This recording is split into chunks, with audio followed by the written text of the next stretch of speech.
المهمة العاجلة التي نحن بصددها الآن والتي ستظل هي مهمة السنوات المقبلة بإذن الله، أريد أن أضع أمامكم مقوماتها موجودة: الأرض، الجو، الماء، وهبنا الله سبحانه وتعالى. وزي ما احنا كلنا عارفين 96% وأكثر من أرضنا غير مسكون. كمية الأراضي القابلة للزراعة في 96% ملايين الأفدنة، ماهش بالكلام، وإنما مشترك فيها كل من بيعمل النهاردة على أرض مصر. معهد الصحاري بتاعنا لأول مرة بيطلع دراساته وبيحط الخرط. وزارة استصلاح الأراضي عمالة تشتغل.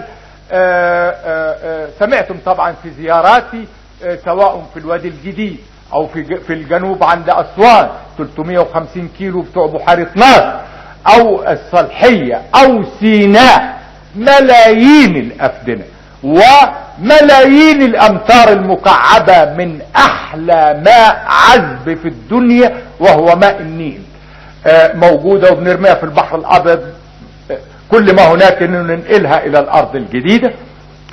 إذا زي ما قلت لابد من أن نقتحم مشكلة الغذاء اقتحاما وبنفس حجمها. يعني لعلكم تعرفوا من إخوانكم اللي بيتعاونوا مع السلطة التنفيذية أو مع بعض الوزارات عن المشاريع اللي تمت في الثلاث سنين الماضية.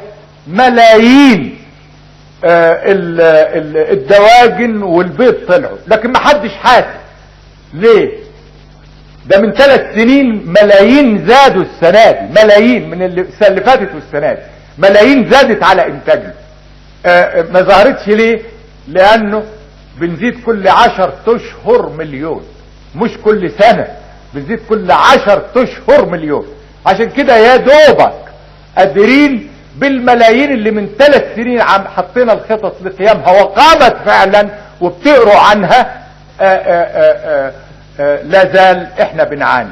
طيب من هنا انا بقول لابد من اقتحام، واقتحام كبير، علشان يشعر الشعب فعلا